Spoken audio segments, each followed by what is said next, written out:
What up, 12s? Adam here. Today on Hawk Takes, I am joined once again by Phil Leidick, the host of What If here in the Seahawkers podcast family of shows. Awesome to have him here with his technologically advanced emojis and all that. And he's I got didn't even know I could do that, Adam. That was really cool. Okay. Yeah, it's kind of fun. And he's got a killer idea for a show today. So we're going to go over a couple of things. Phil, how you doing? And tell us a little bit about what were our exercises here today.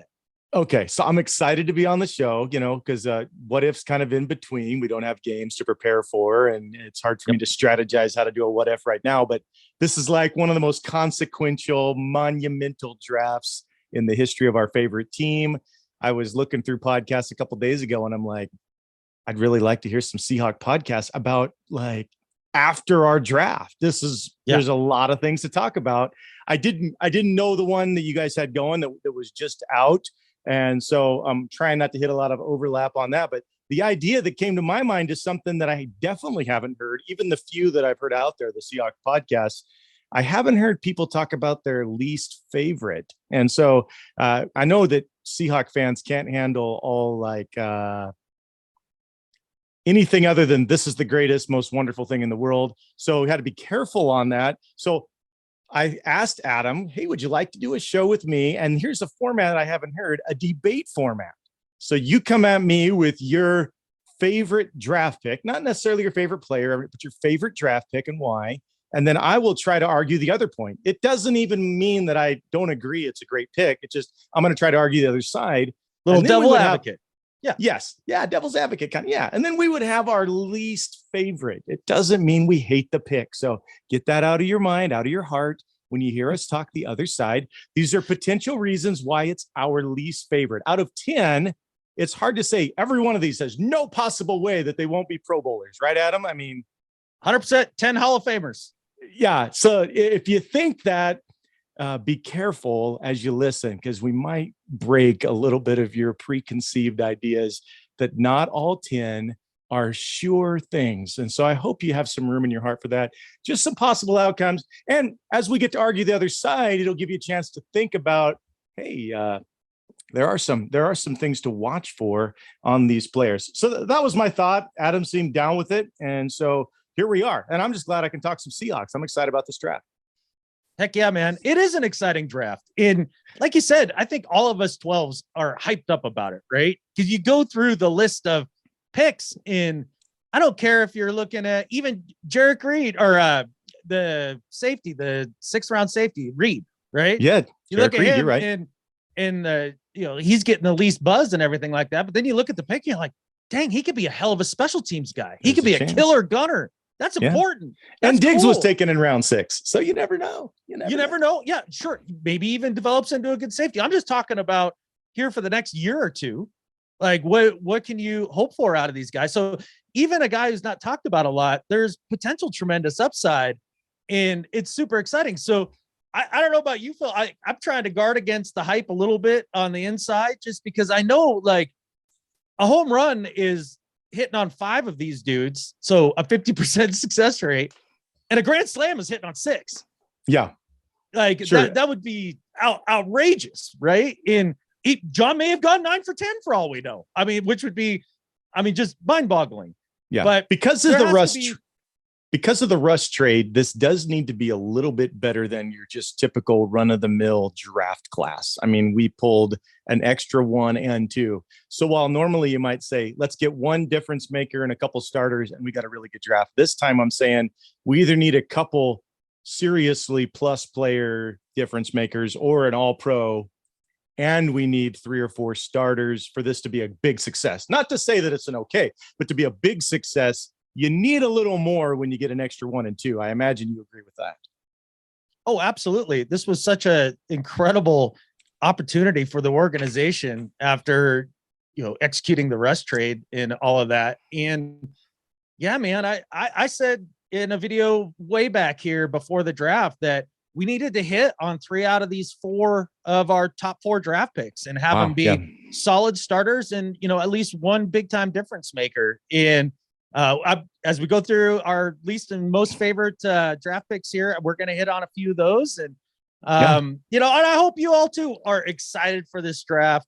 and excited for the potential and all that. And we all have our favorites and least favorites. So love to hear your guys' ideas on that as well. Tell them how and they can vote in our big debate, Adam versus Phil here. I know I'm the big underdog. You're the big hero on Seahawks podcast. You're the legend, the 10, 11-year podcasting legend. I'm taking you on as an underdog trying to punch up. But tell the listeners how they can vote for how they think we did in the debate. Maybe not that they agree, but how we did in the debate. Okay. How about this? How about we put we'll put 4 comments below the video when we're done recording here and get to post it up. And one will be my least favorite pick. One will be Phil's least favorite pick. One will be my favorite. One, Phil's favorite. Yeah. And just hit the like button on one of those options there. And the ones with the most likes, those are the winners. Okay. Very good. Yeah. And if you want to throw a comment on, which one, Please. if you thought it was Adam or Phil on our favorite or least, then that'd be cool. Or why you disagreed, or why you thought the argument was reasonable, or why it was ridiculous. Hey, we're totally fine with you thinking that we're ridiculous. We're putting ourselves out here so you can get some enjoyment. Some people enjoy being upset. Some people enjoy loving it. Sure. We're happy for either, aren't we? Hey, we're just a couple of dork chops, a couple 12s that love talking ball and fired up about this team, where it's going. And let's get into it here a little bit, Phil. So where are we starting? You wanted me to start with my least favorite, then we'll do your least favorite. Then you will go first on the favorites, Adam, and I will go second on the favorites. So what'll be, I'll make my argument for why this player is my least favorite pick, not person, but my least favorite pick. And then you come back, and then if we have any further discussion, we'll go into that. Kind of like presidential, where we start just yelling at each other. No, but I'll make my argument. Some insults. Yeah. Get a moderator. You're the worst podcaster in the history of America. Fair. No. Okay, here we go. So my least favorite, again, I love the position. I like the player from what I've seen. But I've got some reasons why Zach Charbonnet, running back from UCLA, the 6 foot, 214-pound running back, was my least favorite. Again, not that I hate it. Here's why it's my least favorite. Number one, I just have a few questions. I'm not doing them all this way, but him, I have 3 questions. Number one, and it's because I don't know the answer. Is he special? Is he special? Maybe he's special. He has good power. He's got good contact balance. I haven't seen him pass protect well. Like, maybe there's tape out there of him pass protecting well. I haven't seen it. And there are players that came later that were better. He's not Bijan special. I know that. I know he's not Bijan special, but maybe he is special enough. I just don't know if he's special enough for second round. And my second question is, why not just get a running back later in the draft?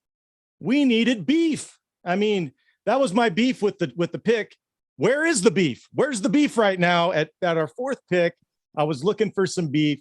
And then in the 3rd round, 4 running backs went. Rashawn Johnson, who's the same size, a better pass protector, he went in the 4th round to pick 115. Obviously, smarter eyes know there's a reason Charbonnet was generally ranked a little bit higher, but there are certainly some things that Johnson could do better, and share the load. And so why not wait? What players were missed out? I'll just give you quickly. Gervin Dexter, he went the very next pick, a 310-pound defensive tackle who everybody says he can't be run on, Adam. The man that went next cannot be run on. John Michael Schmitz, possibly the draft's best center by some estimation. He went a few picks later. Osiris Torrance, a dominant offensive guard in college football. He went a few picks later. 2 more defensive tackles at the top of round 3. Even 4 of the inside linebackers, Sanders, Henley, Simpson, Mapu, they would have excited me a bit more because, I don't think Bobby's going to be around a whole lot more. This could be his last year. So concluding, I don't hate the player. He's a nice compliment. I absolutely agree. He'll be a nice compliment to K9. I just think other players could have been had in the 3rd or 4th. I'm not against the player, but in a draft that I totally love, and I love this draft, this was my least favorite pick. Adam, tell me why I'm wrong. That's interesting because he probably would be towards the top of one of my more favorite picks. Okay. All right. For a couple of different reasons. And the first being that I love K9. I absolutely adore him as a running back. I was fired up when they took him last year. Oh, yeah, me too. He came out and, balled out. I think he's only going to be better next year. And that's a huge plus for the team. What I'm worried about is running that dude into the ground in just a season or two, rather than getting a full 4 years out of that rookie deal. Sure. And what happens when he does get hurt? Because he's a human being. He's a human being playing maybe the most brutal position in all of football. For him to be the primary back, out of 17 weeks in a season, 16 games in or 17 games in a season, what are the odds? It just doesn't feel very high.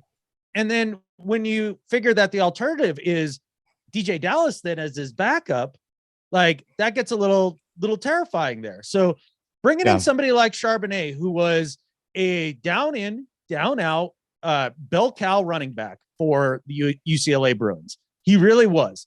You asked if he was special. I'm not sure that he's special, but that's my concern. Yeah. I had said that I kind of figured out who he looked like to me on a couple shows ago. And I thought that like his ceiling is Matt Forte, and kind of looked like him to me, the former running back from the Bears and the Jets. A bigger back who's shifty, not necessarily super fast, but does all the running back things on a very high professional level, catches the ball out of the backfield well. And then I heard Chip Kelly, his coach in college, talking the other day on one of the Seattle podcasts, and he said that the guy he reminded him of was Matt Forte. And I felt totally vindicated. I was like, wow. Oh my gosh, like if he thinks it, then I must not be on the wrong path here. Nicely done. While his ceiling may not be, no, not so much a pat on the back, but more just like that the other people kind of see that potential as well, is kind of what I'm getting at. So if you compare that with K9 and have that backfield that we were hoping to have with Penny and K9 last year, that makes Geno so much more efficient, and it takes so much pressure off of him. It keeps you ahead of the chains, which makes it so you convert more third downs. It means you keep the defense off the field. It means it doesn't get run down their throat as much. Like it all is a snowball effect. It's a part of the circle of toughness of football, being able to run the football. Yeah. And having two very, a superstar back and then a damn good professional running back as his running mate. Boy, that helps out the offense a whole crap ton. And it helps you double down on the biggest contract on your roster, which is Geno Smith. Sure. Okay. Yeah. And I never tried to make the point, Adam, that I didn't think it was a need, because I don't think that's a good point to make. I absolutely agree with you. We love K9. We need another one. That's why even within, I was saying, why not get another one later in the draft, unless he is special?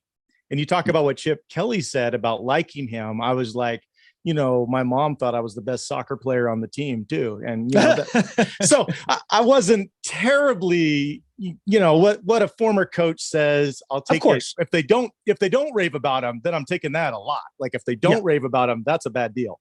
But so I'm excited to have him since we have him. I just thought there was other things that we could only get there that we couldn't get later.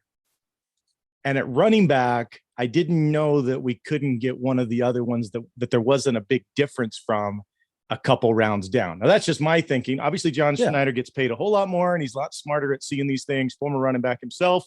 So, and by all accounts, they had another first rounder at 37 to pick, and they almost took Charbonnet. So that's how close that's how close and how highly they thought of him. Obviously, they saw it as a need, because they made it a point. If there was any pick, I felt like in the entire draft, they said they got to have it covered, was like you're saying, a backup for K9 or a 1B to K9. So I get the position. It was just my least favorite for the reasons that I mentioned about not sure about him being special.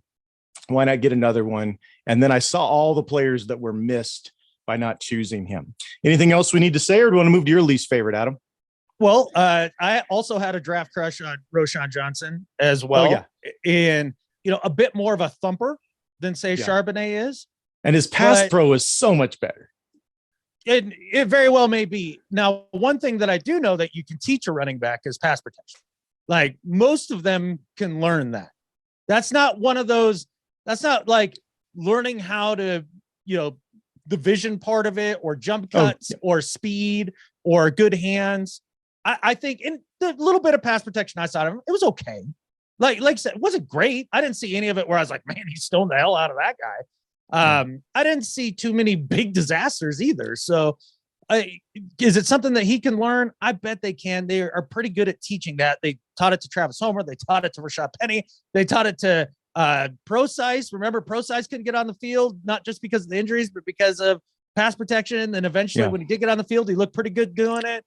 That's one of those things. But the big reason why you take a Charbonnet over top of someone like Johnson is that if you're, alleviating touches for K9 to keep him fresh, maybe some of those are going to be on third down. And Charbonnet is a great pass catcher. He's got really nice hands.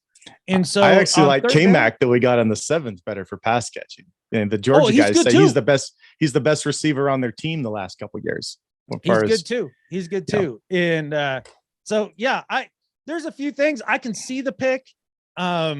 I do understand where you're coming from regarding where's the beef and that sort of thing, because that actually parlays into what I guess I'm going to say is my least favorite pick. Okay.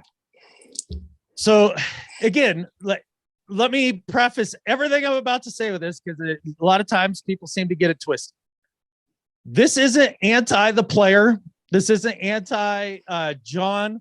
Is John Schneider smarter than me at being a GM? Yes, of course he is. No doubt about it. But that doesn't mean that we can't look at things and have some feelings about it and that sort of thing. From our perspective, when I talk about this player, I love his personality. I love his story. I love what he could potentially be. I think there's a lot of potential upside there. And I'm not particularly mad about it. But just like you were arguing with Charbonnet a little bit about where's the beef, that's where my problem is. And the pick for me is Derek Hall. And the only reason that I'm even talking about this is positionally speaking. Okay. And we can all bow down at the altar of BPA all we want. And look, let's say the Seahawks had taken Witherspoon and then JSN and then done something that maybe I would have liked to see a little bit more. I still don't think that would have been outlandish in terms of drafting a little bit more for need, because Derek Hall, as much as he could become a very, very good player, maybe like another Nwosu that you throw out there, we have edge guys, Taylor, Nwosu, how am I blanking? Mafe. Geez, I couldn't think of Mafe for the life of me. He's the most similar. Yeah, Mafe would be the most similar to.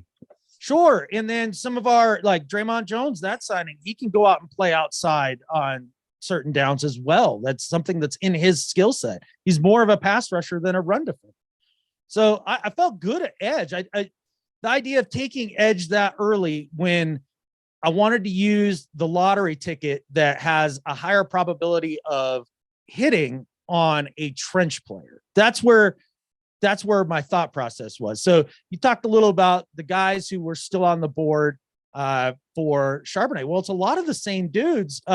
Just add Keanu Benton, who I actually liked quite a bit. Maybe I like him more than most people, but I think that, he was like 310 or something like that at the combine. He could easily put on another 10 pounds. He had some pass rush ability to him. He had a little more pass rush ability than some of the total run stuffing guys. Yeah, he's a little more all around difference maker.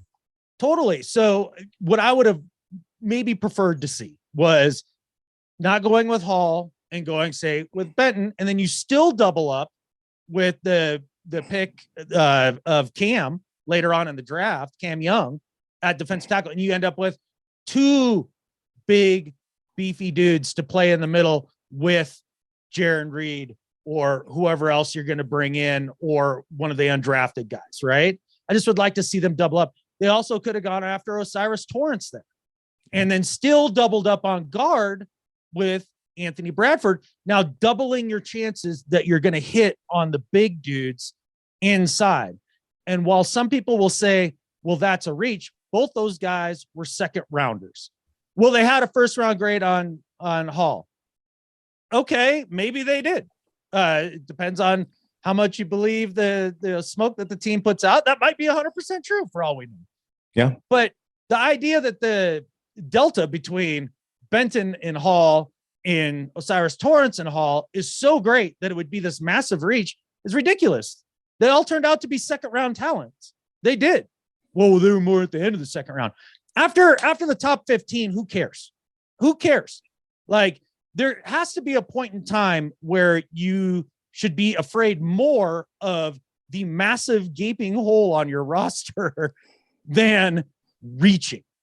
Yeah. Like, that's this time of year, that term and everything gets thrown around and everybody's so worried.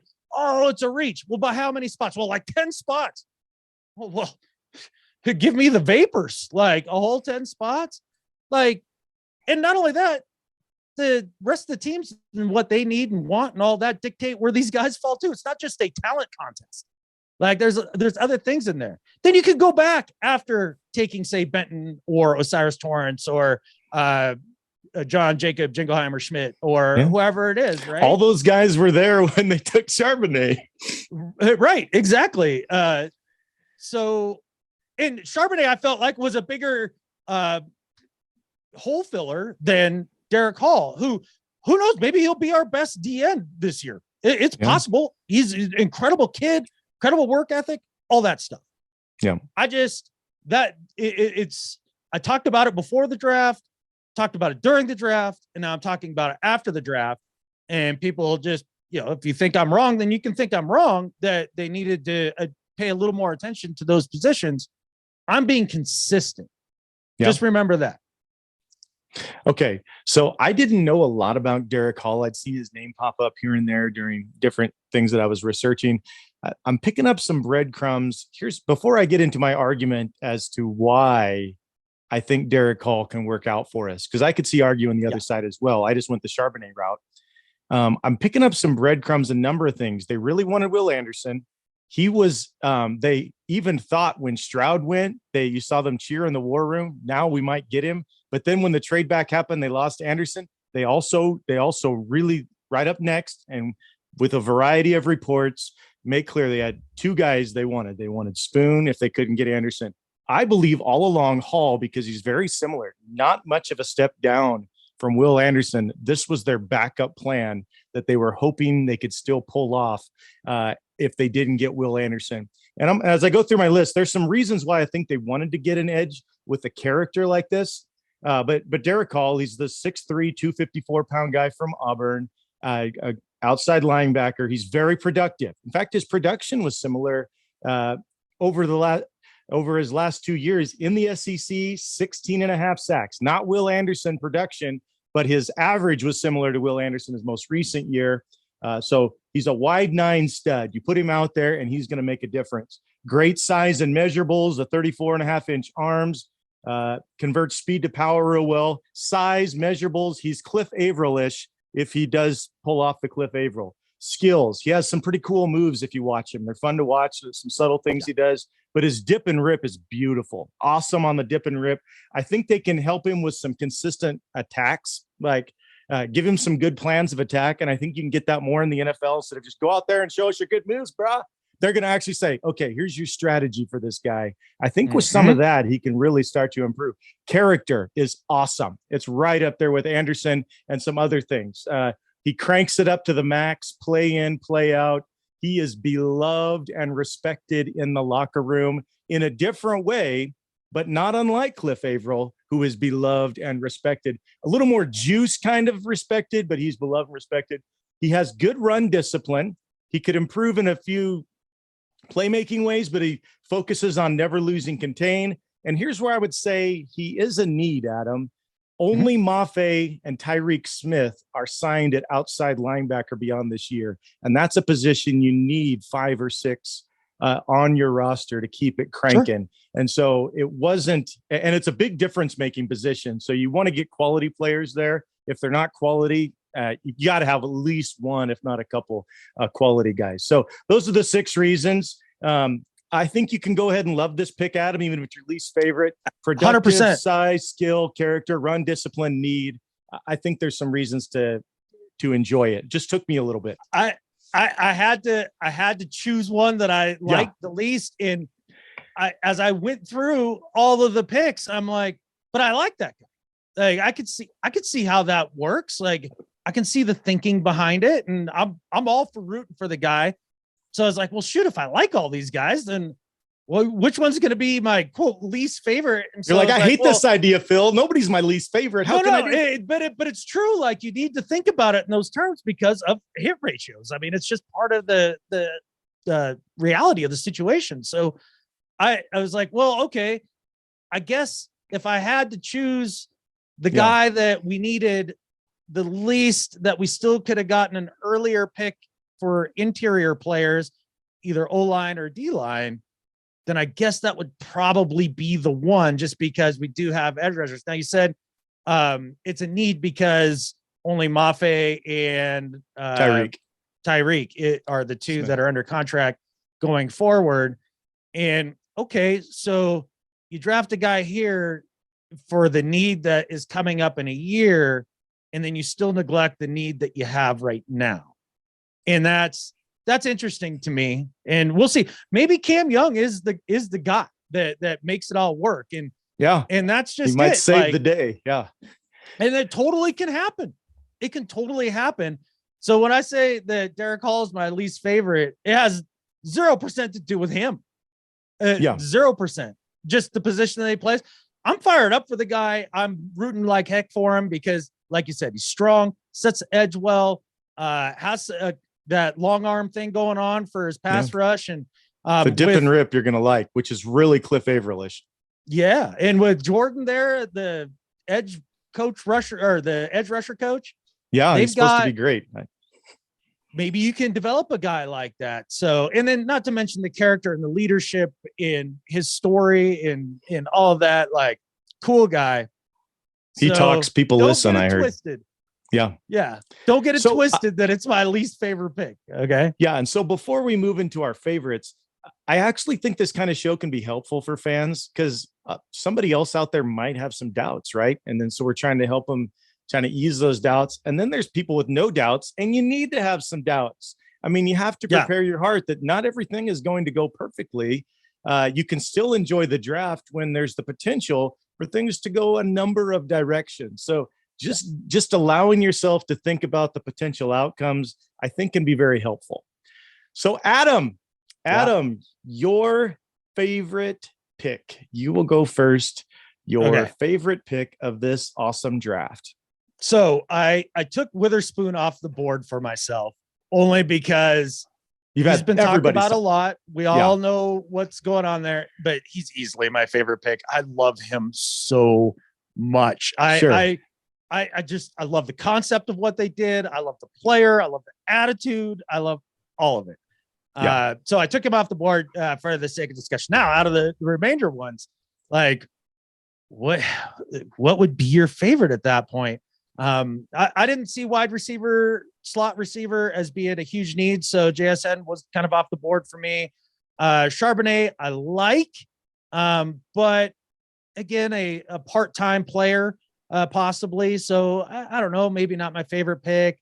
And so it came down to Anthony Bradford for me, the guard out of LSU. And he's a monster. He's huge.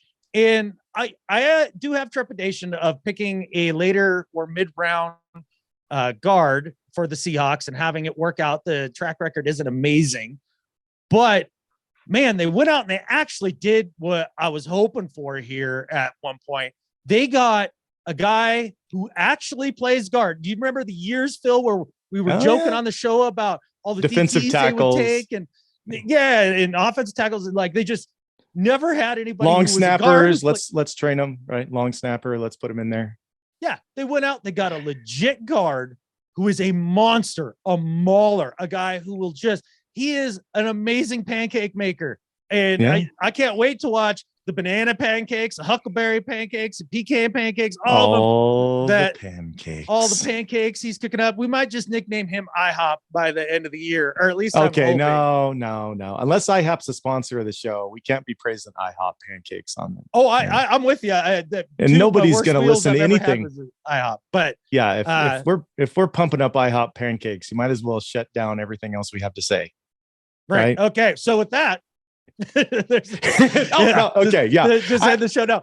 Maybe I'm wrong. Maybe they're a sponsor and maybe they're awesome. No, but I two of my worst meals I've ever had in my life have been at IHOP, and it's not even close. So, but Bradford, man, in the strength and the power and the size and all of that for an interior player. I love that. I've been wanting a guard, a mauler forever, especially a young one. They did it with Lewis, and now you got Bradford and Lewis, who are college teammates. You have that chemistry there, and then you pair him with either Brown or Olu, the bigger centers that we have, to see who comes up to the cream that rises to the top there in that battle. It could be really exciting. Now, part of the success of this draft hinges on 2 4th-round picks being hits. Sure, they're a little lower probability because. But I was telling you, there was some beef there on day 3. Remember, we were doing our live stream, and I was trying to encourage you that there is some decent beef there on day 3.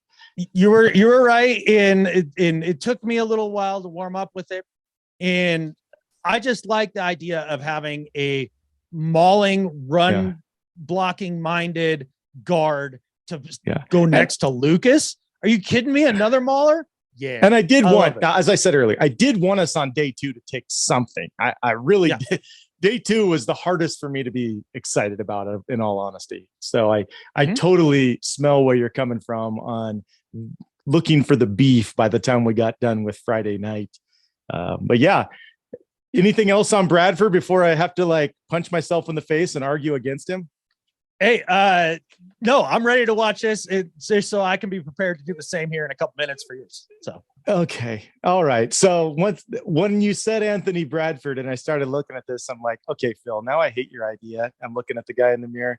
I don't really want to have to debate against Anthony Bradford. I should have known when I was like, pick a favorite. Now I'm going to have to argue against a favorite. So what I'm doing is I'm going to, what you're going to have to do it in a minute. So I know, that might be okay, but I'm going to throw a few things out there, and I've got my categories: warning signs, potential missed opportunities, some tape, and a concern. And so that's where I'm putting at it as to potentially why maybe he shouldn't be everybody's favorite necessarily. At 6'4", 332, he's a big boy. He is, now watch for this, he's frequently late for getting into position. He has awesome measurables. Like, he could be the Tariq Woolen of this draft, where just his tape's crummy and he's got all these awesome talent. But when you watch the tape, he's often late, doesn't always change direction smoothly or quick enough. And that's a bummer when he doesn't just get the guy right in front of him. His direction changing isn't always great. So that's the warning signs I saw, just on some quickness there that's not showing on tape. A few potential missed opportunities. They could have picked the Addy guy, the super strong, quick, but he's also raw. And he was more a 282 defensive end. I was interested. Another guy that you and I kind of had some interest for a while was Dawan Jones, the 6'8", 374 pounder. We were kind of interested, thinking go big or go home, right? And if you're going to go big, you might as well go all the way big. And if Clinton was here, you know what he'd say: if you're going to be a Bear, be a Grizzly, right? So we went big. We just didn't go the biggest. So we'll see down the road where those missed opportunities. I'm kind of watching Addy because we passed him a few times. The tape, he's long, but he falls sometimes. Like, he pancakes, but he also falls. And this was a bummer. He seemed to give up kind of easily a couple times. Maybe I was just watching it wrong, but then I looked and I wasn't the only one that said that. A lot of his tape you got to love until he tries to change direction, because most of the things happen when he tries to change direction. And then think about this for O-line. What is it about for O-line? Is it their best moments, or is it when the 5 guys, one of them has a bummer moment, right? Because you need none of them to fail. You need none of them to fail. And so he has some great moments, but the bad moments for an O-line are what can kill plays and kill drives and kill quarterbacks. And so I'm a little bummed that he has some kind of bad moments, but he wasn't giving up tons of sacks. So it was more just some things where he could get exploited. A concern: I might be a bit worried that there's the potential that he was a little bit of a desperation pick. I hope that's not true. Remember what you always say, Adam: hope isn't a strategy, right? So if it was kind of like, we got to get a guy in here, so this is the last one, let's grab him. I hope this was the guy they actually wanted and not the guy left at position of need. Like, all of a sudden we're going need when we didn't the whole draft. And it's like, oh, here's what we're left with. I guess we'll take this. I doubt that's true. That's just a concern. So I don't hate the pick at all. I'm arguing against why it shouldn't be your favorite pick or why it might not Yeah. be your favorite pick. There's a lot to look forward to. There's just the chance that he doesn't become anything because he can't get a few of the main things right. Anything to pick at there, Adam, or to hate me or to punch me in the face that I said about? Yeah, we're gonna fight right now because this is Okay. this type of stuff that's worth fighting over for sure. You hated that, didn't you? I like what you had to say there, because one of the things that is a knock on him is him playing in space, and especially in the passing game, and that's a place he's going to need to improve. Now, I have a lot of faith in O-line coach Andy. I mean, he's a heck of an O-line coach. Oh yeah, it's good. I mean, if you've got a ginger afro like that, you got to be awesome at something. And yeah, he's an awesome O-line coach, and he's brought out the best in a few guys. And one of the things about the risk of taking him there or not is that, let's say Olu pans out, well, then you can move Evan Brown over to guard, or your emergency band-aid is Phil Haynes that you can put in there and go that way. So they did get the most out of Dame Lewis, so I'm hopeful that they can do the same here with Anthony Bradford. And he's probably I want to be explosive. dominant in one of the trenches. And clearly they kind of were a little bit more offensive minded in this draft in a lot of ways. And so if that's the way we're going to be a little bit more offensive centric this year again. Why do you say that's more offensive minded? That's an interesting thought. Why would you say that when our number one pick, which is worth as much as almost all the rest, our number 5 pick was a corner?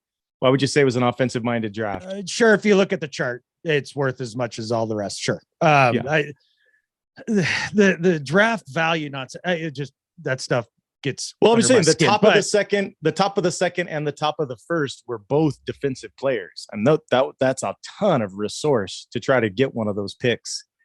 Costs you a lot to get pick 37, pick 5. I felt like I would. I just don't know how you call it. Two running backs, a guard, and a wide receiver. And the wide receiver and the back being 2 of the top 4 draft picks. I mean, that's fairly offensive minded to me, and kind of doubling down, like the pick of JSN. That's a doubling down on a position of relative strength. And that's what they did. And we'll see how well that works out. It might work out amazing. And heck, I'm on board for it. Yeah, I was just curious as to the thinking that it was an offensive minded. That it was an offensive felt minded. That way to me. Maybe that's not a. Maybe the players you're most excited about that you're sure are going to hit are offensive players, and so that's why you're thinking. Short of Witherspoon. Yeah. Okay. So maybe that's why you're thinking, because Spoon you're stoked about, but then the other ones you're like, okay, all these offensive players, I could totally see them playing for us for a long time. Is that how? Okay. Oh, absolutely. Yeah. Like, I mean, I think Charbonnet can be a player. I mean, clearly JSN is going to be a guy who plays pretty early, I would guess. And I don't know. I think you probably feel the same way about good old JSN. Am I right? Yeah. In fact, I might make you argue the other side, because now it's my chance to give my favorite pick. I know you took him off the board, and I have to tell you, Adam, I didn't know the show that you, Brandon, and Clint had prepared that came out when I said this was my favorite.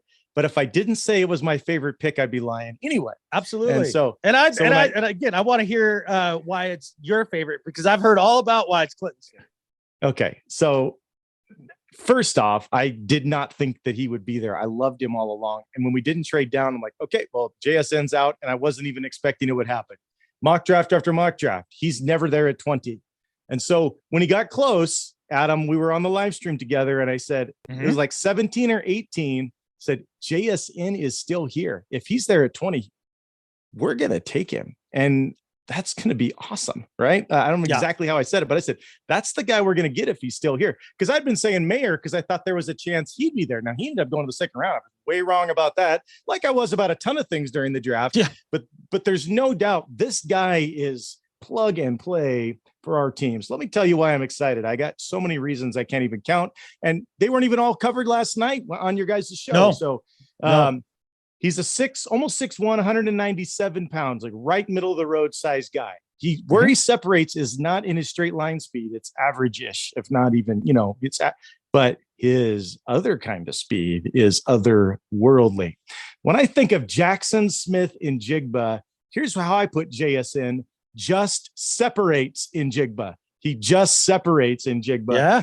And number one, his production, 1,606 yards, 95 receptions, 85% catch rate. His yards per route, which is the total yards every time you go out for a pass. So take every single time he goes out for a pass and you divide that into his total yards. He's the best in the nation. At zone, man, he is the tops. Like on, you just take all his routes, divide the yards in. It's that's the statistic you want. Like when he's playing, he's making a difference. Talent. He almost never drops a pass. He's a hands catcher, collects the ball away from his body. He's also excellent at yak because of that short area quickness that he has. His fit. Matt Miller, he's an esteemed fellow that looks over things for ESPN. He said this was the best pick of the entire draft based on fit and by pre-draft ranking. Number one, he ranked 100 picks. He said this is the best pick in the entire draft. Perfect fit for Geno. And if you think about it, you might have noticed this too, Adam. Geno's game has a lot of similarity to Stroud's, like the way that he processes and quick throw. I mean, I think there are going to be a glove connection. We might have done the sneakiest close-up that the Bengals did. We get a similar kind of quarterback. Now, they don't have the chemistry yet, but there's every reason that they should. He's awesome against zone. He's awesome against man. He's huge on third down. That's an area we really needed to improve last year. An underrated area. Our offense was pretty good, but 19th on third down, not good enough. And that's going to keep us on the field a lot more. Future. Based on salary, only quarterbacks make more per year than the team's top wide receiver. And so that helps positional expense. That particular quotient the next 5 years is going to be helped by getting a player like him. Tyler may only have a couple great years left. The peak production, you take all the all-time great receivers, their peak production historically is ages 25 through 29. Lockett shares a birthday month with me in September. He'll be 31. And so I love him, but he's getting there. He's got a couple, I'd say he has a couple awesome years left, and then we'll see. He elevates others is my last point, and then I'll let you tear it up. He'll open up the run game because he's killer on RPOs. Like everybody knows RPOs, you got to watch him. Who's that gonna make available? Hey, the guys that are supposed to fill the gaps are gonna have to watch those zones because of the RPO possibility of JSN. He, Tyler, and DK are gonna get single coverage. One of them will, unless you want to be destroyed in the run game. One of these three will get single coverage, and good luck. I mean, good luck putting single coverage. Schneider calls him plug and play. He's what Shane Waldron was looking for. Shane got one pick when he got hired. He asked for D'Eskridge. We know D'Eskridge hasn't worked out. Hope he can do something.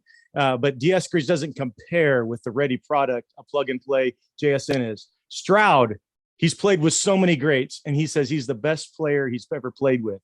When Geno stands behind center, pre-snap, I'm talking process, pre-snap, he's going to recognize an advantage, and he's going to say, I'm already seeing a spot here, whether it's JSN, whether it's Tyler, whether it's DK. This piece makes our young O-linemen's jobs easier, right? They only need to do their job. They don't have to hold on for dear life until someone finally gets open, because as Brandon put in our Discord, you can put a open 24 hours sign, and I would say put it right on his helmet, because you can count on JSN. When he goes out, he is getting open. So those are 5 reasons why, for me, JSN is just separates in Jigba. And it's my favorite pick, maybe my favorite first-round pick since Earl Thomas. Gotcha. Okay. Well, that's interesting. This is a tough one to argue against. You talk about punching yourself in the face. Like I'll be doing that a bit here, but I'm going to come at it from the perspective of how I felt in the moment when it happened.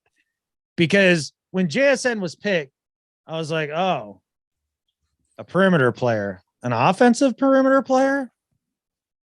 Okay. Well, I guess we got the 2 second round picks tomorrow. We'll definitely go interior there. And then, they didn't. And after all of that, it was like, holy cow, we didn't address any of that with our top 4 picks. Now, a lot of folks are like, look, you would have been reaching once again for any of the D tackles at that point, or any of the guards that were left on the board, because like you said, there was a run in that sort of thing. But you could have gone another way as well. The tight end group was one of the best tight end groups in the history of the draft, according to most analysts. You could have had one of those tight ends, or you have JSN, who's considered the best of one of the weaker wide receiver groups that has been around for the last few years. And a tight end, he not only goes out and catches passes, but he blocks in the running game. And I think that for this offense and for Geno to operate at its peak efficiency, we need to be able to run the ball consistently and more often. Geno had a record-breaking year in terms of attempts and yards for the Seahawks last year in franchise history. And we won 9 games. Like that's not a recipe for success. That's not how we're going to win football games. It's not how Pete Carroll wants to win football games. So I would have maybe rather seen one of the tight ends there, whichever flavor that you liked. There's 3 or 4 that were considered real darn good. And I think 3 of them were still available at that point in the draft. I think only the one went to the Bills just slightly before us. I maybe would have. And he was basically the pass catcher. That was the route running pass catch tight end that went first. Right. Not the multi-skilled players. They all went in the second round pretty much. Yeah. So, however you feel about that, you can feel that way if you like. Now, I think that tight ends can make a massive difference in an offense. I mean, just ask everybody about Kittle and Kelsey and Gronk, and, Jimmy Graham and Gonzalez and Gates. I'm with you. Right. The idea that a slot receiver is automatically more valuable than a tight end. I don't know that that's true. So now the punching to the face begins. It commences here because I'm going to punch myself in the face here about JSN specifically. Everybody's fired up about the year that he had 2 years ago. Yeah. With 2 first-round talents on the outside pulling coverage away from him. And a young Marvin Harrison Jr. on the roster. And then he puts up 1 year of production 2 years ago, then misses an entire season with a soft tissue injury so badly that he wasn't even expected to run at his pro date. Now he managed to do it and he had a decent 40 time, but he hurt his hammy in the first week of the season and it still wasn't right by combine/pro day time. That doesn't concern anybody. It concerns me. Does it concern anybody that running more 11 personnel means that we're lighter in the box? And when it comes to the run game, we might not be as effective. It worries me that we might be more tempted to be more of a passing offense than a balanced offense. Does that not worry anybody else? The one thing that you can sell me on with the JSN pick, for the people like me who are like, I get the positional value of receiver in terms of the finances and all that. I'm just not sure that I wanted that. I'd rather have seen, more interior based guy. Is Tyler's getting old. He eventually needs a replacement. This guy was the best out of these guys and he fell in your lap. Okay. I could buy that, but it doesn't mean that he's a slam dunk. Like people are penciling him in as the next Wes Welker. And do you spend first round picks on Wes Welker? I mean, maybe in hindsight you do, but usually those first round picks that you spend on receivers are Randy Moss's. They're DK Metcalf's, even though he didn't go in the first, but Justin Jefferson, guys like that not only can play inside, but then also play outside. He claims he can play outside. He very well may be able to.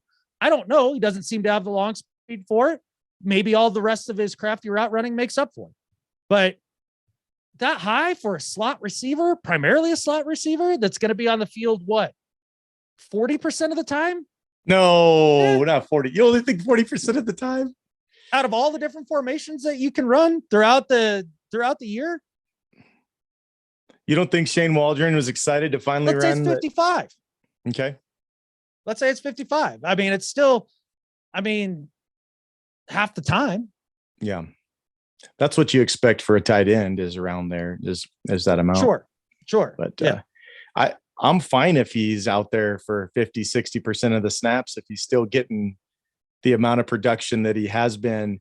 I mean, you talk just about the 1 year in college. He dominated in high school. Obviously that's high school, but like Kyler Murray dominated touchdowns, in high school. Never lost a game. touchdowns too. Yeah.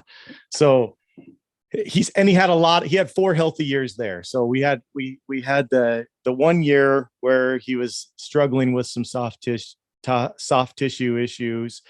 I would rather have soft tissue issues than some of the other ones that someone could come into the league with, myself. But I think that's probably the only thing I would be concerned about, which I'd be concerned about anybody that plays corner, wide receiver, running back, is can they stay healthy? I mean, I was worried about that with DK. That was the main thing I was worried about. People are worried about it with Spoon. Yeah, because of for whatever reason, because he hits hard, I guess. But I'd rather hit somebody than be hit. So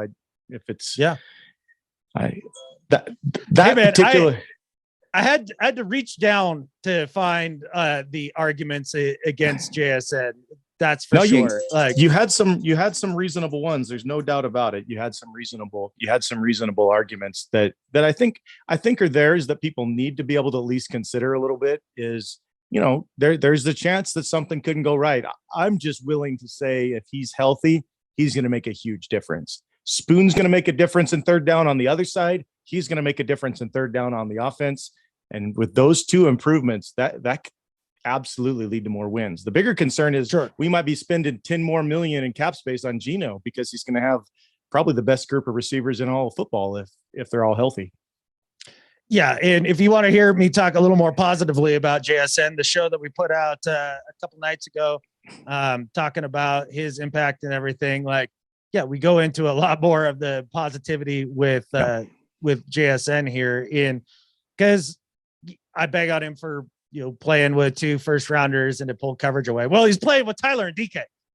They're going to pull coverage away and give him more opportunities. Yeah. You talk about the long speed. Who gives a rat's? Dude is shifty. His sack is fast. He's definitely a quick dude in and out of his breaks, and he's super crafty with his route running. He does a lot of really high end stuff that is hard to argue against. And I mean, when his 2 other receivers weren't there, he's in the Rose Bowl, 350 yards.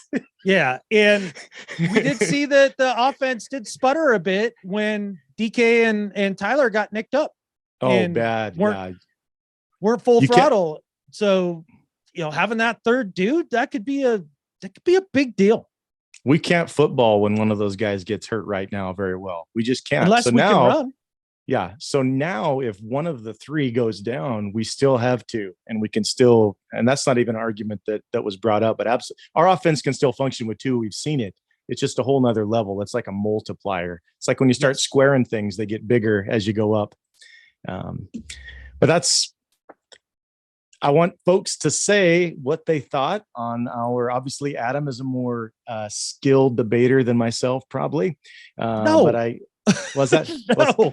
No, but not even a little bit. But I feel like I had good arguments, so you can at least and be nice to me. I'm new on here, right? So no, just kidding. I sweet talk people. Phil's sweet a talk sensitive people. boy. Okay? Yeah, I want to try to buy your votes. I'm a jerk, so don't worry about it. It's fine. I can take it. I hear it all. It's not a big deal. I have a feeling people are going to hate my Charbonnet being my 10th favorite out of 10 picks. I think. Well, I do think that there is a large contingent of 12s that are full believers in the idea of taking a running back almost ever is a terrible idea, and we should be throwing the ball all the time, and which has really caused people to be overly sensitive on the other side, right? Because of those ones, it's like people dig in so extreme on either side. It's hard to find the middle on the running back argument, which I always try to do. I try to be in the middle, but there's because of that crazy you could never draft a running back before round 4 type of approach. What if he's awesome? I don't know. Yeah, if he's a huge difference maker, I don't care, right? I mean, unless he's a long snapper, let's think about it. If he's a big time player. Would you rather have, vet running backs that you're bringing in for a year or 2 Band-Aid, year after year after year? We've seen that. Yeah. Or would you rather have a dude that you use up on his rookie contract and then you let him go so that the next team pays that vet back year after year after year? I mean, that's a important position that you don't want to pay for, and might as well get the cheap 4 years out of the guy. And if you don't have two, you're probably not going to have one in a number of the games. So an old prepper mantra, for be off grid here in the woods, this is something that a lot of the old preppers say is 1 is none and 2 is 1. Oh yeah. And that's how it is with running backs. It probably like 3 is none and 4 is 1. Like in running backs, at least for the last couple of years for us. Like it's just been the second brutal. half of the season, I think that's pretty accurate. If you just have one guy out there, he's going to be wiped, and then they're all going to start falling. So Yep. One at a time. So I think you're going to have some people in your corner, Phil. Clearly though, like everything I said was better. So be sure to like my picks there. More than love Phil's. Adam. He's a better hug than me. We get it. Yeah. You're going to like all of his and remember points. that's down in the comments. My favorite, my least, Phil's favorite, his least, whichever one of those that you like, go ahead and hit the thumbs up there. And that's how we're going to tally the votes. All right. And I think with that, Adam, there's only one thing left to say. Go Hawks. Go Hawks. Phil won. I love Phil each won. and every one of these. Phil won the debate. You love Phil. All right, fine. We'll let him leave with that.